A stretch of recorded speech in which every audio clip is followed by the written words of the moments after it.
There we go. Hello and welcome. I'm so excited to share with you a couple of marketing geniuses that I think are really great people to know, but they're just really great people. So I'm very pleased to introduce you to Jobe Neal and Claudio Conte. And I want to say Jobe Neal and I worked together for a year, and I really enjoyed who he is and the integrity that he works with. So we've got two marketing geniuses here, and they realize that entrepreneurs are wonderful people and they want to make a difference. And they're usually community-based small business owners that are simply overwhelmed with where to begin when it comes to marketing their new business. And they want typically a mentor or somebody to help them with ethical guidance to implement a proven system to help them run their business smoothly and sustainably so that they can do what they're most passionate about, which as coaches, I'm sure you're most passionate about coaching people to success.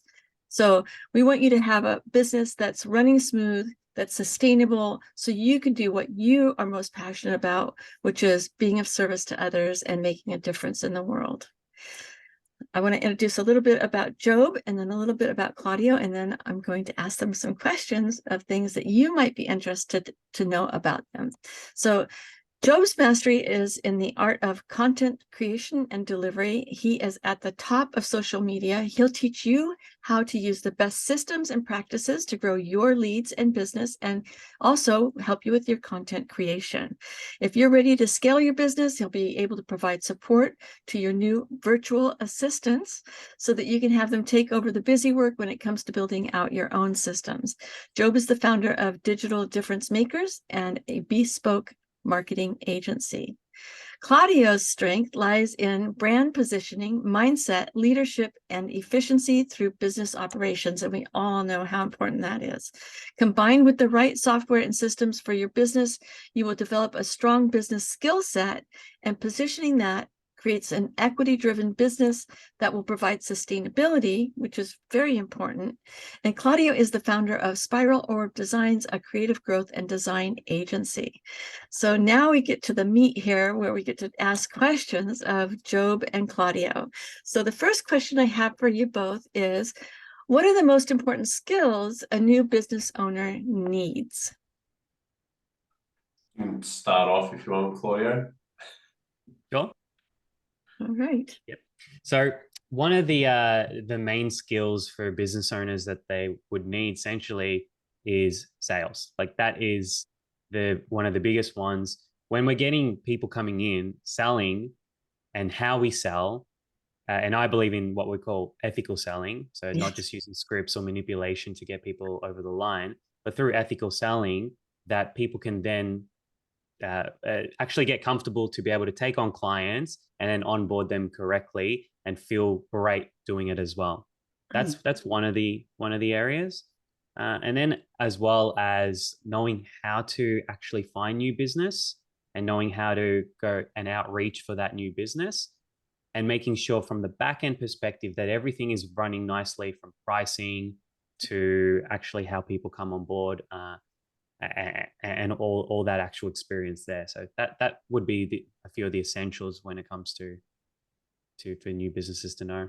I think that's so important. Yes, being able to speak to a potential client and get them enrolled, that's where we're going to make our money. So that is a key skill set to have. And I know that you're both excellent at helping people with that. The second question I have is, how can a new coach get their first 10 clients?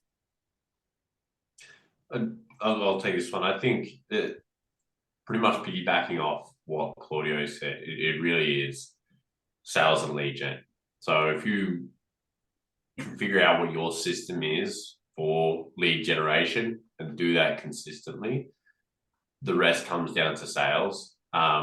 And like Claudio was saying as well, like we really believe in ethical selling, and you don't have to know these tactics to manipulate people. You just need to know if you're bringing in the right people, it really is just empowering them to make the right decision when you really back in yourself as a service provider. So there are obviously different tactics and strategies with that as well. But yeah, it's not really manipulative. It's more so just how to yeah, how to empower people in those decisions. So really, it just comes down to the numbers behind that sort of stuff. So if we have a good lead gen system, we just need to know how many inputs we need to put in. So how many people we either need to reach out to, or how much we need to put behind ads to bring in a certain amount of leads. We'll, for a majority of us, particularly coaches, it's typically selling via sales calls. So knowing how many sales calls you need to book each month based on what like the average, I mean, if you're first starting out, the average conversion rate is probably going to be somewhere between like 15 and 25%, which doesn't seem overly high, but like that's realistic for getting started. So it's kind of, if you want to bring in your first 10 clients, you probably need to be able to do about 50 calls, which is great practice anyway. But absolutely, what are the inputs we need to do to get 50 calls so that you can close your 10 clients? And when we lay it out like that, the strategy seems rather simple. And then it's really just how to actually do a lot of that sort of stuff and figuring out a system that works for you.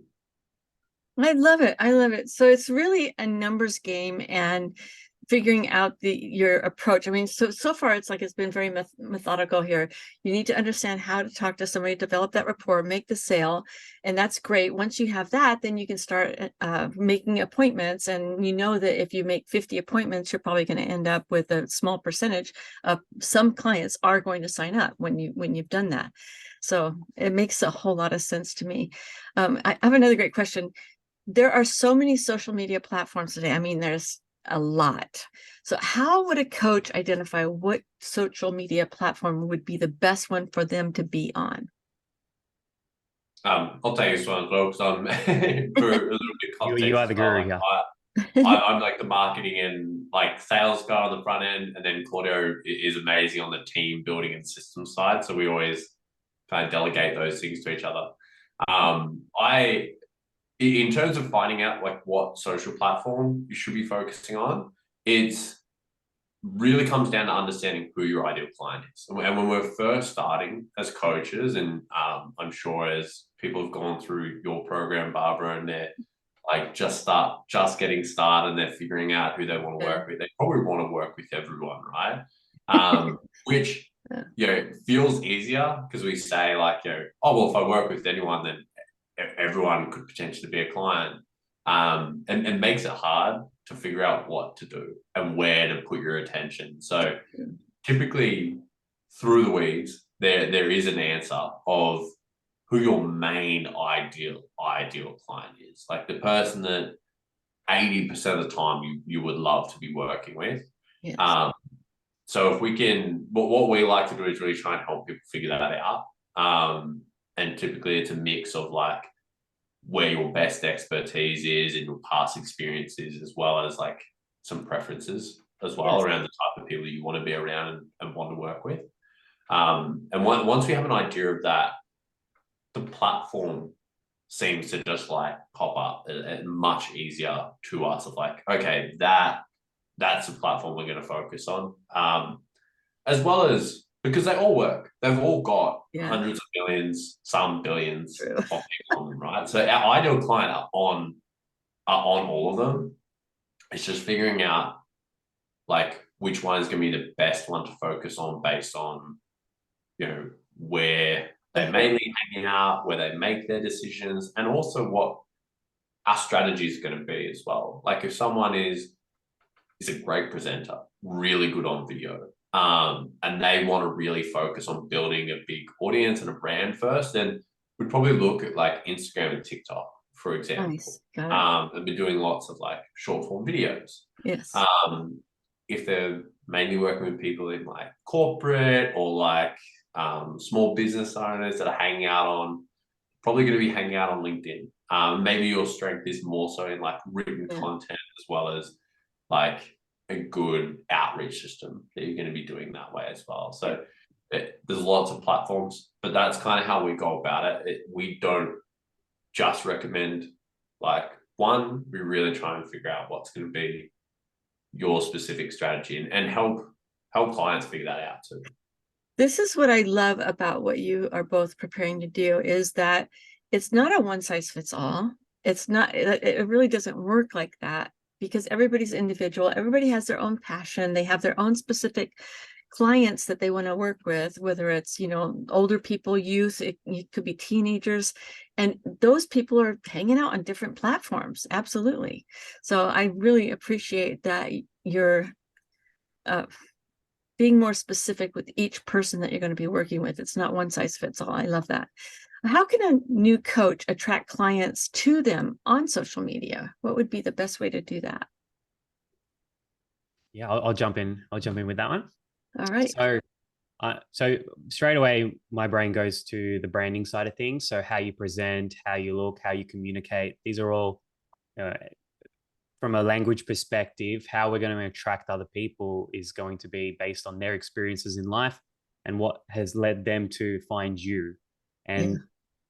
having and knowing and understanding of the psychology behind that puts you in a place to know how to present online. So it can come back to how you dress. It can come back to what's going on in the background, and typically even the actual word and language of what you're sharing and posting. So the very first thing that we always look at is, and we do it.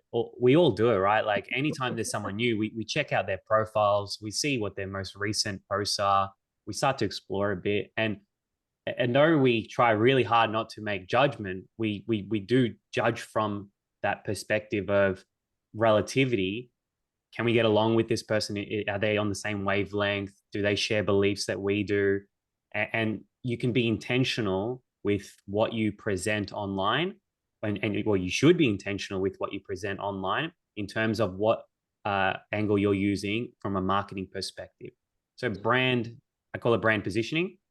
If you're intentional from that perspective, you make it easier for the outreach or for new people to be coming into, because you're being very conscious with how everything is working online. It's very much your digital avatar. So how you are in person with clients, all those elements, you're also showing that side of things online. And you can see like some people who without having a conscious they're not putting much conscious thought to it, they might share something that's actually can potentially damage their brand because they're opinionated about a certain topic that shouldn't actually be expressed on a certain platform, because it actually affects somebody who's come across their page and been like, I've got this pain point, but I didn't like what this person just said about that. And you didn't think from that perspective. So it's definitely a conscious effort from that side of things, but brand Yes. positioning would be a great way of being able to identify that. That makes so much sense. Yeah. I've got a good example of that actually happened in the last week as well. All I did was comment on one person's post. They asked asked about like a software that they could use. I literally just commented the software and said like the paid version of it. That was it. And the person clicked on my profile for whatever reason. She said she just wanted to check it out. It was a new person that commented, being helpful. So she checked me out. And for whatever reason, the timing was really right with like one of the services that we offer, that she saw through my content, like, oh, I feel as though Joe may be able to help with this thing. It's the right time. And she also saw that I was connected with Claudio. She didn't know that we were business partners either. And so she reached out to me. We booked a call. And when she got on the call, she actually said, oh, I saw your profile, I saw a few of the things you do. It seemed like you were going to be able to help me with this thing. And I also saw that you were connected with Claudio, and I've worked with him in the past. His web design agency did some work for me. And I love his values. I love the way that he goes about business. So the fact that you were connected with him said something to me about you and the way that you go about things. I told her that we're business partners, which obviously went really well. But that whole process there actually fully happened. Like, so this stuff happens, right? Like when we set up our profile correctly, when we have a good brand and when we express our values openly, it pays off because the right people come to us, and this is where like sales becomes super easy because you don't even have to sell people. They come onto a call already sold. Right. Because of the right kind of brand, right reputation. So You're so right. You're so right about that. You know, people, if they're attracted to you and they reach out and they want to connect with you, it's because you set it up right in the first place. So you're right about that branding, Claudia. It's so important, and so important how we communicate online, and it's there forever. So you want it to be right and you want it to be good. Yeah. So the next question I have is, how can a coach identify who would be a dream referral partner? I can take this one. And I'm sure Claudio might have a little bit to add on to this one as well, because he's great at finding partnerships. Again, it comes a little bit down to like the ideal client and the kind of problems that you're solving. So when we really know what problems we're solving and like the client journey that people are going on, and we know where we fit into that, it's really easy to find these referral partners that fit in on the other side of that client journey. Because we can try to be the be all end all for people, and we'll probably fall short, right? Because we're not going to work with someone for 50 years. There's so many other people that are going to go to before us and go to after us. So if we know where we really fit in our lane, it allows us to be able to refer people on to others, but also be that next step with these other referral partners that want to stay in their lane. You know, we can create these beautiful partnerships that just like we're part of our client's journey and all the different problems that they need to solve along whatever path they're on, to, you know, whatever big end goal they want over like, you know, the longest span of like, you know, 5-20 years time. So if we really understand where we fit in with that, the problems that we solve, but again, the referral partnerships just open up. Yes. Claudio's done a fantastic job of that before as well. Yep. I add on to that with so from a brand perspective, like if we look at the avatars, we straight away think there's just the client, but there's actually two other avatars when it comes to from the brand perspective. So we have partnerships, referral partnerships. They're our ideal partners as well, and then team members as well. So in this case, with partnerships, if we're branded correctly, our communication is strong, our values, our language, everything of that. When someone comes in to or towards us and sees an opportunity for us as a partner, they're going to think of one of two things. Either one, they're going to also have the brand relativity and be like, this is the kind of brand I would love to refer on. So you get more of the right partnership phone calls or meetings occur versus a referral partner who complements you based on your industry because they're in this lane, you're in this lane, but they're actually off in terms of other elements, or maybe values or who they're actually working with, and they come to you. And if you're not clear and specific from that perspective, you could get excited because you're like, oh, new opportunity, new partnerships, we're going to do referrals, it's going to be great. And it ends up being a bit of a waste of time because no one actually ends up referring anyway because they didn't get that part right. If you have that understanding, when you're being approached or you're approaching someone with the ideal partnership, you're actually going from a brand communicative process towards them that makes you stand out and vice versa. So you start having more ideal partnership calls. Like Jobe and I, for example, the value base was in alignment, but I've also had other marketing people that have approached me, and whether I go to their website or their profiles and the linguistics is completely off, I will be completely honest with them and say, I actually don't think my clients will gel with you. And I even tested that theory because one, from memory, there was a marketing person like, oh, no, I don't think that. I'm like, okay, pass on to a client, a really, really, really good client. And that client gave the feedback saying, I'm a bit unsure why you referred me to this person because they noted all the values and all the different things. It's like, it just doesn't look like my company would be working with a company like that. I'm like, that is the actual thing of occurrence between brand and partnership. So that's a massive understanding one that with new businesses or you're building out or going down the partnership route, is knowing that not everyone's going to be suitable, and you have to understand what that communicative what you both are connecting by. So the actual values and all that elements. Absolutely. So we want our values to be aligned. I think that's very important. And that's one of the reasons why I'm recommending both of you to my community of coaches, because I know, Jobe, we spent a year working together, and I trust Jobe and his recommendation of you, Claudio. And I've gotten to know you a little bit, somewhat, not very in depth, but I appreciate who you are and how you represent yourself and your branding. So I'm really pleased. And I want to thank you both right now. I mean, we're not done, but I wanted to thank you both for providing so much value, because this is going to be a high value content interview, and I get to share that with my community. So thank you for that. What systems would be good for a coach to have? Claudio, might be best to take this one. Yep. So initially, when you're starting out, a few couple of systems is more so from a tracking perspective.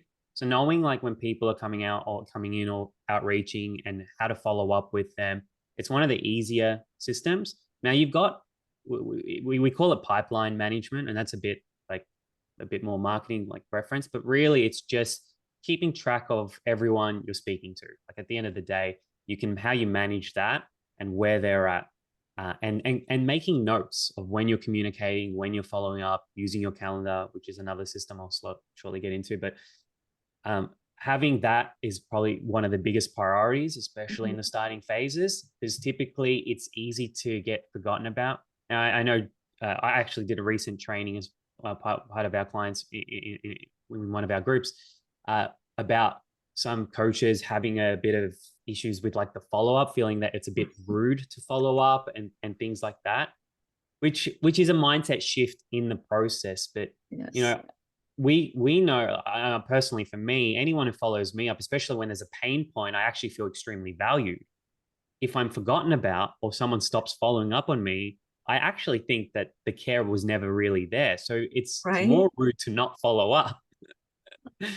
And a good tracking system just helps you keep that along, because you're going to be wearing 100 hats. You're going to be doing heaps of things. You're serving clients. You're doing your own marketing. You're doing your brand. Like there's all these things.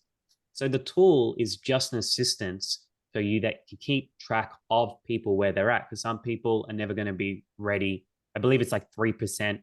Correct me if I'm wrong, Joe, but I believe it's 3% that people are ready to buy. Yes. And so the mindset I have is like, oh, it's probably going to be about up to 11 touch points before someone says, yeah, those who have shown interest. And knowing that that involves essentially 10 follow-ups. Absolutely.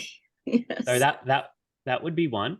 And then the follow along that complement that is just understanding how to use your calendar. So a good calendar system. Now we all have our calendars. Like I use Google, others might use Outlook, but how you set up your days. Now we're big on seasons, so very from an eco perspective, that side of things. So I like to structure my days upon my strengths. So Mondays being a little bit more introverted, though might not seem like it, but a little bit more from that side of things. I would have Mondays as more of a development day versus meetings days. So Nice. everything is based on that. While Thursdays, for example, is networking. So, and then I measure what that would mean. So Monday would be very much, if it's development, it might be winter, my representation of winter. And Thursday, because I'm networking and doing sales, it's summer because it's all about growth and being out there. And it falls in line with how I operate day to day based on my activities outside of business and other activities that I'm doing. So that's just a methodological approach to how you use a calendar. And I think if you have those two systems in place at the start, very quickly and you keep consistency in your momentum for marketing, you're going to very quickly be able to manage a lot with people coming in, following up, and business growing like this. So those are my main two systems that I would recommend. Absolutely. Wonderful. All right. Well, next question I have is, how can a coach know? And I think this is a really tricky question. How can they know how to price their services? I'll take this one. I think pricing is always an interesting part, right? Because it's very much like Yes. there's systems and methods that we can use, and there's also a bit of a mindset behind it as well. So like we really like to introduce like a method and a logic to the pricing with clients, so that like yeah, when they give a price on a sales call, they feel really confident standing behind it, because I don't think there's definitely a little bit of stuff, particularly a little bit in the coaching industry, if some of your people have been like hanging around a little bit. There's a lot of people who push high ticket pricing, Right. which we are all for if you can stand behind it. But Yeah. there's nothing worse than like if you say a price and you're kind of like, and it'll be $1,000. You know, like you always choke trying to get the price out. And I've seen so many people butcher that part. Like if you can't stand behind why you're pricing something a certain way and it makes sense for you as a business owner, like there's some clients where we need to like help them increase their prices because they need to like, they haven't accounted for tax, they haven't accounted for expenses, they haven't accurately like adjusted for profit. So we need to increase their prices to adjust for that. We're not a big fan of discounting or helping people decrease their prices, but we've certainly come across people in the past as well that have said like, oh, everyone's telling me that I need to sell stuff like $10,000-$20,000, and if I'm not, then there's something wrong. Yeah. It's like, no, there's nothing wrong with, like, you don't have to do that. Like, let's come up with a method for the pricing. Let's look at what it's worth to the client. Let's look at what it's worth in terms of your time. Let's add in these other things so that, yeah, when you do have a price, you don't necessarily have to explain it to every client by any means, but at the same time, if anyone was to kind of have questions about the pricing, there's a method to it. You know, it's not just a made up number. I love that. I do think a lot of people get into business and do kind of just go, it kind of seems right. And they may be like way over the top or way underneath.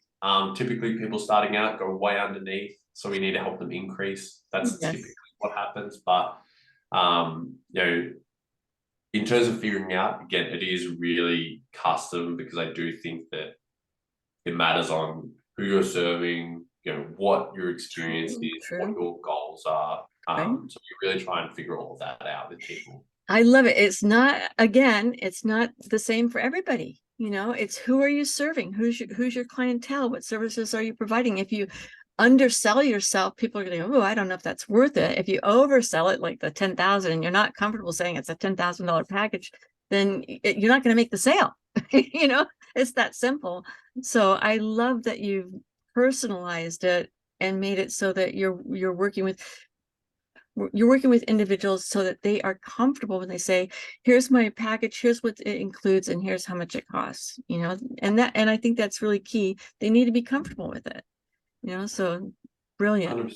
It's like, even getting out the price, like the way that we talk about like sales and being able to have pricing behind things, people should almost say on your sales call, like, I don't even feel like I was sold. Like, I don't even feel like it was, I don't even feel like we were like having a sales meeting. I just feel like I said I had a problem. You said you could fix it. That was the price. It made sense. And I wanted to buy. Like, that's the experience that should come. Yes. And yeah, if we can help people create those kind of experiences, people will have really successful businesses. That's I love that. I love that approach. That just it feels good, right? That feels good.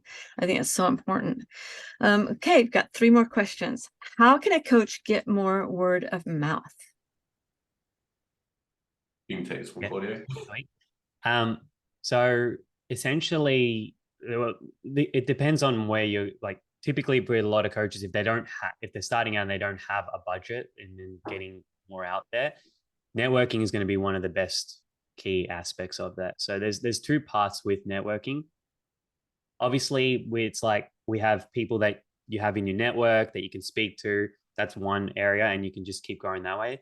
The more strategic approach is actually finding people who share your clients, and then being able to network and grow into their network. And that's a lot of, if you can be able to demonstrate that example like we're doing here right now. So this is a form of that. And then word of mouth will appear from people speaking about it, going to, and then coming directly from that. So it is a very different form of, well, it's a great form of marketing. It's a very low risk form of marketing from that perspective. But networking is the essential. If you're sharing clients with someone else and you're creating whether some opportunities to come together and be able to do that, you're just going to have more people be able to speak about you and what you do to their networks, which is going to be filled with people who are actually ideal to you to work with you as well. Joe explained with the other client that came through, that was ideal working from the agency side of things, where he's got very much the marketing aspect and I've got the development design element of that, one working from one way, and then going to see Jobe and word of mouth from me to him makes it easier from that element. So that to me is one of the biggest key factors in that, is that being able to figure out who you need to have inside of your network and be able to be strategic with how you show up across, so that they speak about you and then those see you speak about you, because everyone's in alignment through a form of relativity based on where they're at in life and why they are looking to solve problems that you solve. All right, that's a great answer. I think this question is really important, and I'm curious about the answer because I don't know this one at all. Should a coach be setting up their personal brand or their business brand? Okay. Branding is also definitely Claudio's realm, so I'll leave that one to him.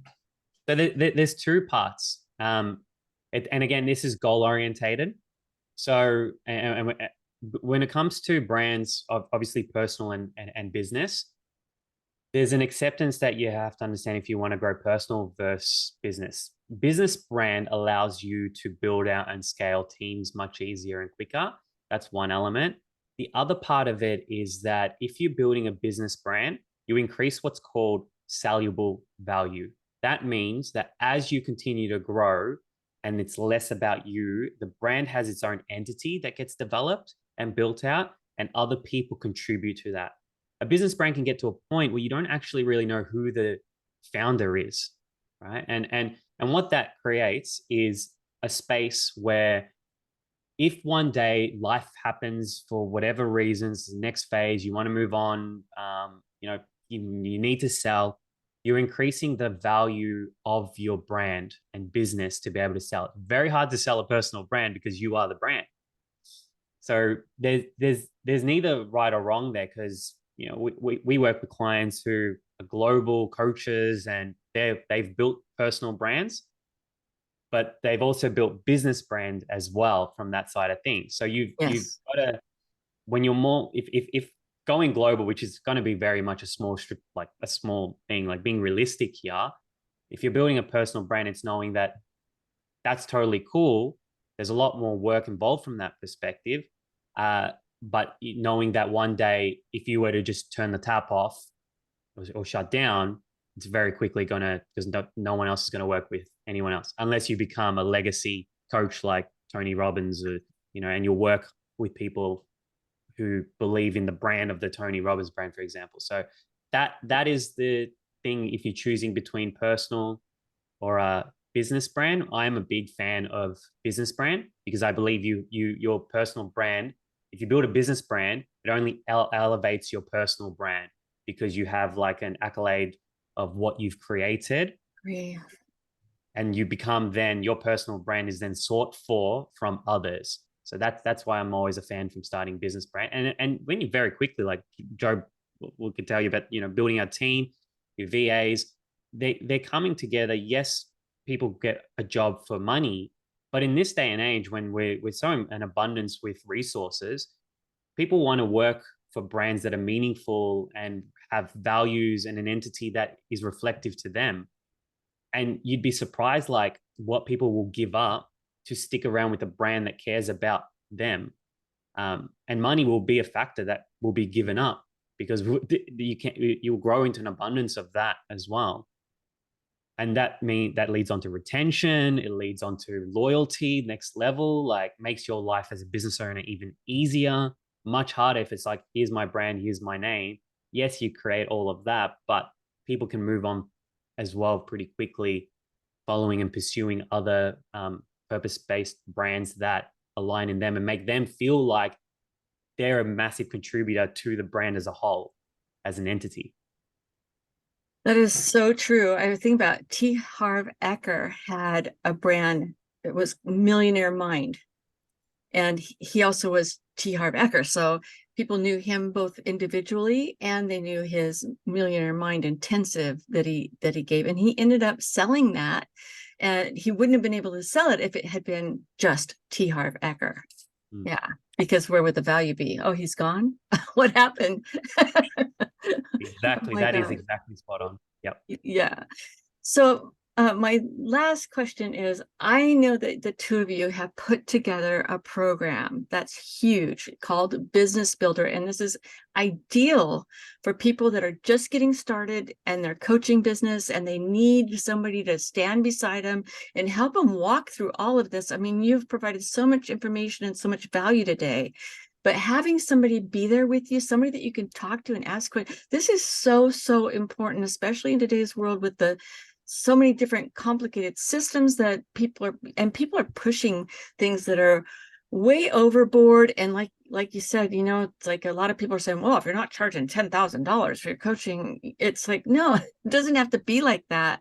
I love that you're both down to earth and so personable, and you are, just wonderful people to know. And that's really, really great start. What is it that your program, this Business Builder for new coaches, how will you be able to help them going forward? So a lot of the things that we've mentioned around ethical selling, creating, like understanding who you're trying to go for, the brand that you want to have, your lead gen system and how you're going to market yourself are all essential parts of business. So that's really what Business Builder is. We want to set people up with the systems that they need, but also the how to figure out a lot of these things they need to know. So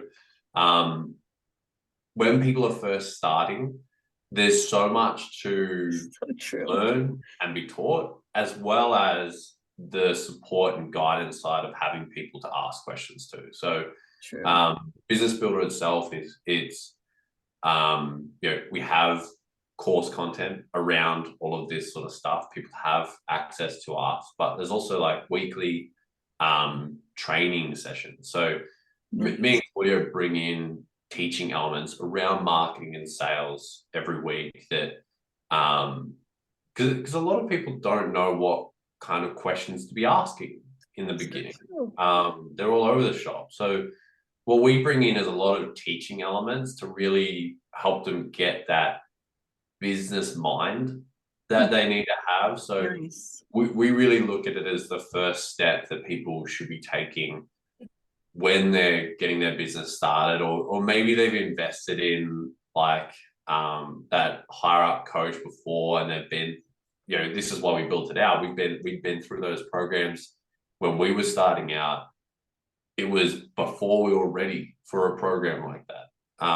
So what we've built out is really like that stepping stone to develop the systems in the business, develop you as the business owner, and understand and get clarity around like, okay, this is the brand that I want to have. This is how I want to sell. This is this is how I want to market us. I want to build a team. So how am I going to set myself up for that? Or how do I set it up so that I can work in the business on my own sustainably without having to work, 60 hours a week. Exactly.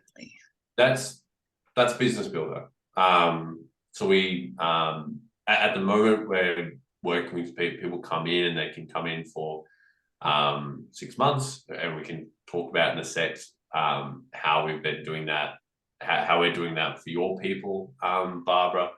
But really, that's really what we look at. So the people that are first starting out, or maybe they've been in business a little while now, but don't really feel as though they've got clarity around stuff, or feel as though getting access to support needs to be a $10,000 program. It doesn't have to be, and you can get access to really just the support that you need, and keep cash flow, in line with where the business is at currently, until it starts growing to the point where you can invest into getting other things done for you and invest into team members. So that's really the point of Business Builder. I love it. And how we built it out. I think this is such an important piece. For me, it's like a missing piece that is so needed, because like I said, I know coaches get approached all the time by these marketers that have these, you need to be charging $10,000. And in fact, we're going to charge you $10,000 to $20,000 to help you charge at the $10,000. It's like, wait a minute, it's the cart before the horse. They haven't even really figured out who they are, what their branding is, who's their market, who all the questions that we kind of answered here today. So thank you so much for that. Claudio, did you have anything else you want to share before we wrap it up? Yeah, I just want to expand a little bit on there, just a mindset around the money side of things, and with new coaches or coming into business, it's very easy to get attracted to the big numbers, and it's the big numbers, empty promises sort of thing that occurs, and it's essentially like, if I was to sit there and tell someone we're going to make you $20,000 a month over 90 days, it completely disregards all the challenges that will occur from that, from like client delivery, the capacity to handle all these leads that are coming in, the cash flow situation. You can very quickly find yourself in a position where you might not know how much you had to put away for tax, or you didn't know how to handle that kind of income. Right? And so it's easy to just go straight for that. But then very quickly you could destroy your business from a client experience. One client just has to have a very, very bad experience, leave a very bad review. And no matter the 10 other good ones, everyone's looking at that one bad review. So sustainable growth has to be forefront before someone comes along and tries to sell on this desire that let's get you to this financially stress-free figure very, very, very quickly, which is very attractive on the front end. But we forget about all the things that need to occur to be able to sustain that figure. Exactly. And to your point, these things take time. So if somebody approaches you with if you spend $30,000 with me in 3 months, I'm going to have you up and rocking. Not necessarily, not unless you're spending 60 hours a week figuring things out. And even then you're going to be confused, because that was happening way too fast. And I do know companies that have folded because they tried to scale way faster than they were ready. They weren't ready. And so they couldn't provide the customer service that they needed to manage the business. So yeah, it's everything you said, Claudia, right on point. It's so important. Well, here's what I'd like to say is, I really appreciate both of you so much for this interview and providing so much value. I hope that people that are listening to this, if you're in that place where you're getting started, but now anyway, that there's a lot of questions that need to be answered, and you need to do a lot of contemplating, and it's nice to have someone to hold your hand and walk you through it. I hope that you decide to embark on a journey with Jobe and Claudio and get this done. What is great is that I have negotiated with both of them to provide you a discount from their normal price. Usually an affiliate fee is included in tuition or the pricing for a package, and I've asked them to pass or pay it forward, whatever affiliate fee that I was meant to get, if they would pay it forward to you and give you a reduced entrance fee to their program. So they've agreed to do that, and I'm really delighted to be able to pay it forward. We're going to provide a link for you. Not yet, but we will have a link for you in the email that this video will be going out.